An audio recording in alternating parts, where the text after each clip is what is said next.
on the record of being a big fan of the original Game Party for the Wii. And from what I've read over the internet, I am apparently the only fan of that game. I have no idea what people don't like about the title. Now, I was more critical of Game Party 2, mainly due to the $10 increase in price. I didn't think the games they had to offer in that version was worth the extra money. Now Game Party 3 is here, and I like it. It didn't have as many control issues as the other versions, and I like the main menu interface a lot more, as it was a lot cleaner and easier to navigate. The last two versions were made by Midway, and now that Midway is no more, WB has taken over the mantle of releasing these Game Party titles, and so far so good. I have to first talk about the feature that the Games Party box art seems to think is a great selling feature. That's the Create a Player Maker. They have made more options to choose from, so you can make the ultimate avatar for you to play with, and that is so cool. You better watch out, WB, or Nintendo might just steal that idea. However, as cool as the idea of a create a player feature is, there are also games to play in this title.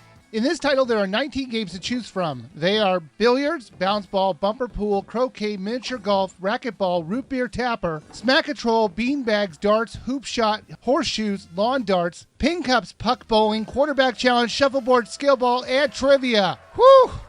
I'm only going to really go over the new games that you can play in this version. If you want more in-depth coverage of the other games, just watch my other two reviews for the Game Party titles. Billiards. The physics seemed to be spot on, and it was very simple to pick up and play. Basically, all you do is hold the A button and then make a motion of pulling back on a stick and thrusting forward. Simple and perfect. Mini golf. Sure, the courses were really simple, but if you really enjoy mini golf, it's a great game to test your putting skills. The controls didn't feel quite right in this game, but overall it was still a lot of fun. Racquetball. As much as the little WiiViewer didn't like this game, I did. I'm a fan of this in real life, so I am a bit biased. The idea of this game is just to hit the ball against the wall and then keep returning it until someone misses. It couldn't be easier. Bumper pool. This game was controlled alright, but the game was kind of dull compared to the regular billiards game. But it was controlled the same as the billiards game, so it was just as easy to pick up and play. Bocce ball. You throw a white ball and then you have to see who gets the closest again to that ball with other balls that you throw. I hear the game is popular abroad, so if you guys enjoy it over there, I think the translation to a playable game is flawless.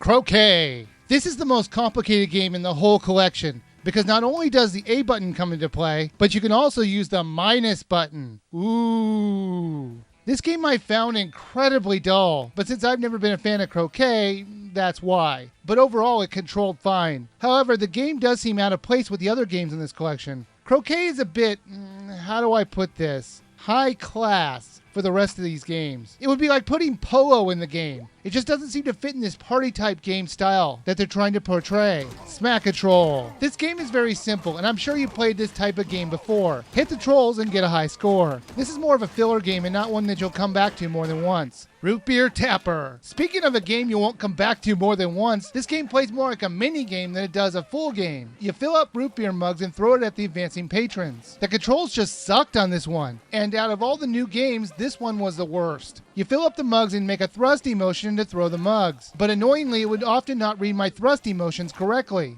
One of the new features I found helpful was the bar on the side, which tells you how much power you're putting into a throw. I found it very useful. There were some tweaks to the previous games if you want to try some of the new modes. Plus, some of the games have improved, like ping cups. I think the controls in this one in particular has made the game actually fun to play, unlike the first time I played it in the original Game Party. Game Party 3 was fun, and this time they priced it reasonably again at $20. There is plenty to like in this title, and if you're having a drinking party coming up, this game will be a hit with your friends with its simple to handle controls. Now I want to make this clear, since I think I'm the only defender of this series. Am I saying this is a great game? No. But it does do a great job of making a simple to pick up and play game for a party. And since that's all it ever wanted to be, it succeeds completely in that regard. And I think the game is worth a buy if you're looking for that type of game.